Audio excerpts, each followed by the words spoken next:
2024 లేదా 25లో డిగ్రీ లేదా బీటెక్ చదివారా? సాఫ్ట్‌వేర్ జాబ్ కోసం ఎదురు చూస్తున్నారా? అయితే కోడ్ జ్ఞాన్ 100 డేస్ కోర్సులో చేరండి, జాబ్ సాధించండి. నమస్కారం అలగారి రవీంద్రనాథ్ గారు. నమస్తే అండి సిరి గారు. అనంత్ అంబానీ గారు రీసెంట్ గా స్టార్ట్ చేసిన వంటారా అనే వన్యప్రాణుల సంరక్షణ ఏదైతే ఉందో దానికి సంబంధించి supreme court SIT special investigation team అయితే ఏర్పాటు చేయడం జరిగింది. అండ్ దానికి సంబంధించి వివాదం కూడా చోటు చేసుకుంది. ఇంతకీ ఏంటి సార్, ఏం జరిగింది, అసలు దాని వెనకాల ఉన్న రీజన్ ఏంటి సార్? ఇటీవల సుప్రీంకోర్టు ఈ వంటారా అన్నటువంటి ఈ వన్యప్రాణుల రిహాబిలిటేషన్ సెంటర్, అంటే వైల్డ్ యానిమల్స్ యొక్క రిహాబిలిటేషన్ సెంటర్, దీని మీద కొన్ని వివాదాలు ఇటీవల కాలంలో బాగా చుట్టుముట్టాయి. మొన్న రీసెంట్గా మార్చి 25న మోడీ గారి చేతుల మీదుగా గుజరాత్లోని జామ్నగర్ దగ్గర మోతీకాడ్చి అనేటువంటి ఆ ప్రాంతంలో సుమారుగా 3500 ఎకరాల సువిశాల విస్తీర్ణటువంటి ఆ ఏరియాలో ఈ యొక్క వన్యప్రాణులకు సంబంధించి రిహాబిలిటేషన్ సెంటర్ని ఓపెన్ చేశారు. ఇది రిలయన్స్ ఫౌండేషన్ అన్నటువంటి సంస్థ ద్వారా అనంత్ అంబానీ, అంటే మన ముఖేష్ అంబానీ గారి యొక్క కుమారుడు అనంత్ అంబానీ గారి పేరు మీదుగా దీన్ని మెయింటైన్ చేయడం జరిగింది. ఇంతకుముందు లాస్ట్ ఇయర్ ఫిబ్రవరి 26న దీన్ని ఏర్పాటు చేసినప్పటికీ మళ్ళీ అంటే మొన్న ఇది మనం ఆగస్టుకు వచ్చామంటే మొన్న మార్చిలో దీని మీద ఓపెన్ చేయడం జరిగింది. ఈ యొక్క రీహాబిలిటేషన్ సెంటర్ అంటే 3 రకాల ప్రధాన ఉద్దేశాలకు సంబంధించి ఈ యొక్క వన్యప్రాణుల అంటే వైల్డ్ యానిమల్స్ని ప్రొటెక్ట్ చేసే విధంగా దీన్ని ఏర్పాటు చేయడం జరిగింది. ఒకటి ఏంటంటే అంతరించిపోతున్నటువంటి జీవజాతుల్ని మరలా వాటిని ప్రొటెక్ట్ చేయడం ఉద్దేశం. రెండోది స్థానభ్రంశం చెందినటువంటి యానిమల్స్, అంటే ఒక ప్రాంతానికే నిర్దేశించబడిన యానిమల్స్ మనం పెరుగుతున్నటువంటి మోడర్నేషన్ వల్ల ఆ ప్రాంతంలో అంతరించిపోతూ వేరే ప్రాంతాన్ని తరలిపోతున్నటువంటి ఈ వైల్డ్ యానిమల్స్ని వాటిని ప్రొటెక్ట్ చేసే ఉద్దేశం. ఇక మూడోది ఏంటంటే గాయపడినటువంటి యానిమల్స్, గాయపడిన అంటే యానిమల్స్ రకరకాలుగా వేటగాళ్ళు వాళ్ళు కావచ్చు, ఇతరత్ర మనం ఈ మధ్య బాగా డెవలప్మెంట్ అయిపోతుంటే వాటిని సంరక్షించి, అంటే నాట్ ఓన్లీ ఒక ఇండియాలోనే కాకుండా ప్రపంచవ్యాప్తంగా ఎక్కడెక్కడైతే ఈ వైల్డ్ యానిమల్స్ ఉన్నాయో వాటన్నిటిని కూడా వాటిని కాస్త మెడికల్ సెంటర్, అంటే వాటిని మరలా గాయపడిన వాటికి ట్రీట్మెంట్ ఇవ్వడం అన్ని చేస్తూ ఆ యొక్క ప్రొటెక్షన్ చేసే ఉద్దేశంతో దీన్ని ఏర్పాటు చేయడం జరిగింది. దీని పేరు వంటారా అన్నటువంటి ఒక రీహాబిలిటేషన్ సెంటర్ అన్నమాట ఇది. సో దీన్ని మంచి ఉద్దేశంతో స్టార్ట్ చేశారా అన్నప్పటికి కూడా దీని మీద కొన్ని రకాల వివాదాలు అయితే చుట్టుముట్టాయి. ముఖ్యంగా ఎక్కడ ప్రారంభమైంది ఈ యొక్క ప్రాబ్లం అంటే దీని మీద కొల్హాపూర్లో ఈ ఏనుగులకు బాగా ప్రసిద్ధి. కొల్హాపూర్ ప్రాంతం దగ్గర ఈ మాధురి అన్నటువంటి ఒక ఎలిఫెంట్ని ఇక్కడ నుంచి గుజరాత్ ప్రాంతానికి తరలించే ప్రయత్నం చేశారు. సో మొదటగా వివాదం అనేది ఇక్కడ మొదలైంది. ఆల్రెడీ గాయపడినటువంటి ఎలిఫెంట్, దాని పేరు మాధురి. ఆ యొక్క మాధురిని ఇక్కడ నుంచి తరలించే ప్రయత్నంలో కొన్ని వివాదాలు చుట్టుముట్టాయి. అంటే ఇలా తరలించడం సరైనది కాదు అని చెప్పి, అంటే కొల్హాపూరు, మహారాష్ట్ర ఈ ప్రాంతంలో ఉన్నటువంటి ప్రాంతాల్లో ఒకప్పుడు మనం చరిత్ర చూసినట్లయితే వైల్డ్ యానిమల్స్కి చాలా పెట్టింది పేరు. ముఖ్యంగా సహ్యాద్రి కనుమలు అన్నీ కూడా ఉంటాయి.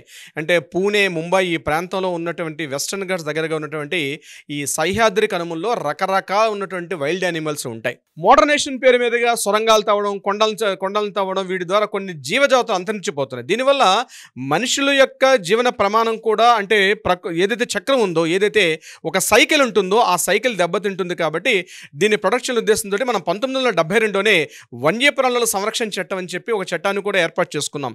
చాలామందికి తెలిసి ఉంటుంది. ఆ వన్యప్రాణుల చట్టానికి అనుగుణంగానే అప్పుడు సినిమా హీరో సల్మాన్ ఖాన్ పైన కూడా తీవ్రమైన ఆ యొక్క కృష్ణ జింకల్ని ఎప్పుడైతే తను వేటాడాడో దాని మీద కూడా అప్పుడు వైష్ణోయ్ అనేటువంటి ఆ యొక్క తెగ కోర్టుకు వెళ్ళడం, అక్కడ జింకల్ని వేటాడి వాటిని అక్కడ ఆహారంగా తీసుకున్నారనేటువంటి నెపం మీద సల్మాన్ ఖాన్ లాంటి మల్టీ స్టార్ని కూడా దానిలో రకరకాలుగా చట్టాలు, కేసును కూడా ఆయన పడడం జరిగింది. సో అటువంటిది వన్యప్రాణుల యొక్క సంరక్షణ చట్టం. అంటే మన చట్టాలు చాలా కఠినంగా ఉంటాయి. అంతెందుకు, మీరు యాక్చువల్గా సినిమాలు చూడండి, సినిమాల్లో చూసేటప్పుడు కూడా ప్రతి సినిమాకు ముందు కూడా వేస్తారు, జంతు ప్రేమికులు ఎవరో దాన్ని ప్రొటెక్ట్ చేయట్లేదు, అంటే ప్రొటెక్ట్ చేసే విధంగా ఉన్నాయి ఇందులో ఎక్కడ జంతువులు. ఇంతకుముందు పాత సినిమాలు చూసినట్టయితే ఒరిజినల్ స్నేక్స్ని వీటిని కూడా ఉపయోగించేవారు. కానీ ఎప్పుడైతే టెక్నాలజీ డెవలప్ అయిందో అవి కూడా జీవజాతులే. వాటిని తీసుకొచ్చి బహిరంగంగా పట్టుకోవడం, అవి పట్టుకొని తీసుకొచ్చి సినిమా షూటింగ్ల పేరు మీద వాటిని హింసించడం, ఇవన్నీ కూడా కరెక్ట్ కాదని ఉద్దేశంతో వాటన్నిటిని కూడా చట్టం మనం పూర్తిగా గుర్తించాల్సిందని చెప్పి ఇటీవల గడిచిన గట్టిగా చెప్పండి ఒక 2 దశాబ్దాలుగా సినిమా షూటింగ్ల్లో ఈ ఒరిజినల్ స్నేక్స్ కానీ, ఒరిజినల్ మంకీస్ కానీ, ఒరిజినల్ యానిమల్స్ కానీ, అంటే ఒరిజినల్ సింహాలు కానీ, ఒరిజినల్ టైగర్స్ కానీ ఏ సినిమాలు లేకుండా కేవలం గ్రాఫిక్స్తో చేస్తున్నారు. అంటే వాటి యొక్క అంతరించిపోతున్న తెగలు. ఇప్పుడు సింహాలు ఒకప్పుడు అద్భుతంగా ఉండే మన భారతదేశంలో, మన చరిత్ర పుటల్లోకి వెళ్తే ఈ సింహాలు అంతా వేలు మీద లెక్క పెట్టి ఎన్ని సింహాలు ఉన్నాయని. ఇక కొన్ని ఇప్పుడు బెంగాల్ టైగర్స్ అని ఇట్లాంటి కొన్ని టైగర్స్ జీవజాతులు కూడా అవి కూడా అంతరించిపోతున్న జీవజాతుల కిందకి వచ్చేసాయి. అయితే ఇది ప్రభుత్వం యొక్క బాధ్యత. వన్యప్రాణుల యొక్క సంరక్షణ అనేది ఏ ఒక్క ప్రైవేటు వ్యక్తికో ఇవ్వకుండా ఇది ప్రభుత్వం తన పూర్తి అజమాయిషిలో పెట్టుకుని దానికంటూ ఒక వ్యవస్థని ఏర్పాటు చేసుకుంటూ ఇండియన్ ఫారెస్ట్ డిపార్ట్మెంట్లో ఐఎఫ్ఎస్ చేసే వాళ్ళ అధికారులకు వాళ్ళ యొక్క పూర్తి ఆధ్వర్యంలో ఈ యొక్క వన్యప్రాణులను సంరక్షిస్తూ ఉండడం అనేది ఒక ప్రభుత్వం యొక్క బాధ్యత.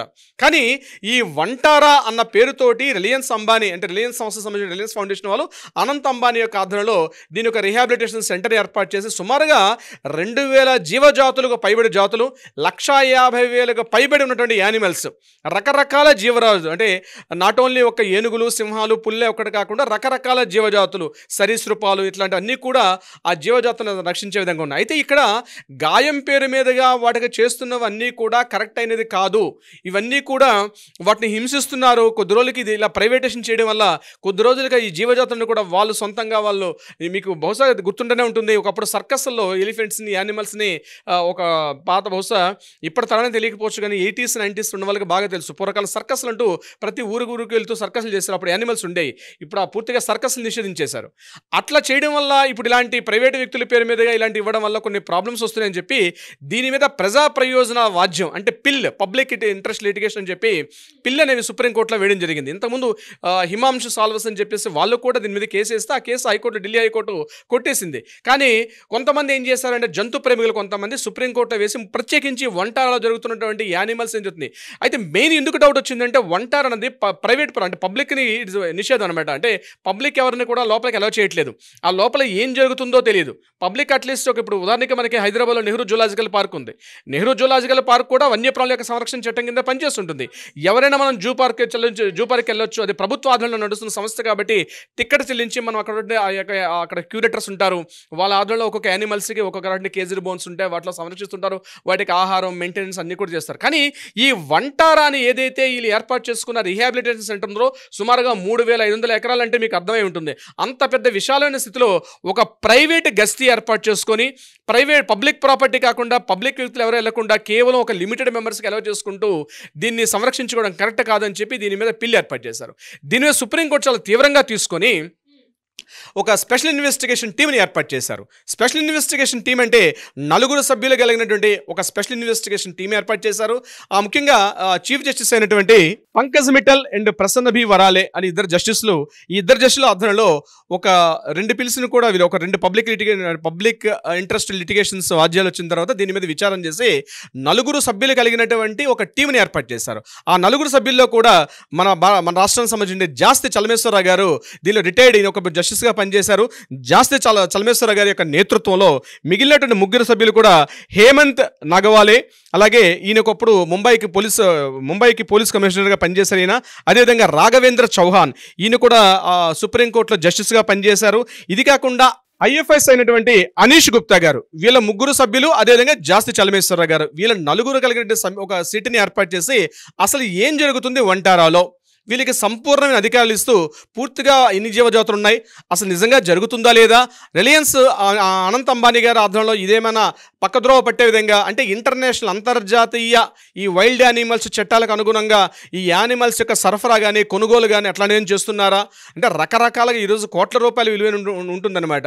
సో అది అంతేకాకుండా వన్యప్రాణుల సంరక్షణ చట్టం 1972 ప్రకారం ఇది అమల్లో అవుతుందా లేదా పూర్తిగా పరిశీలించి కమింగ్ సెప్టెంబర్ 12లోగా ఒక నివేదిక ఇవ్వమని చెప్తూ సెప్టెంబర్ 15వ తేదీ నాడు దీని మీద విచారణకి డేట్ ఇస్తూ కూడా సుప్రీంకోర్టు జస్టిస్గా ఇద్దరు ద్విసభ్య కమిటీ ఇద్దరు కూడా దీని మీద తీర్పు ఇవ్వడం జరిగింది. అంటే దీని మీద విచారణ కొనసాగించారు. సో ఏం జరుగుతుంది మనకి సెప్టెంబర్ 15 నాడు ఆ రోజు విచారణకు వచ్చిన తర్వాత ఫైనల్ జడ్జిమెంట్ అనేది మనకి తెలిసే అవకాశం ఉంటుంది. సిరి గారు ట్రూ సార్, మీరు అన్నట్టుగానే ఇంకా దీంట్లో ఎలాంటి మార్పులు రాబోతున్నాయి అన్నది కూడా మనము తెలుసుకోవాలి అంటే ఖచ్చితంగా ఆ రోజు వరకు మనం వెయిట్ చేయాల్సిందే.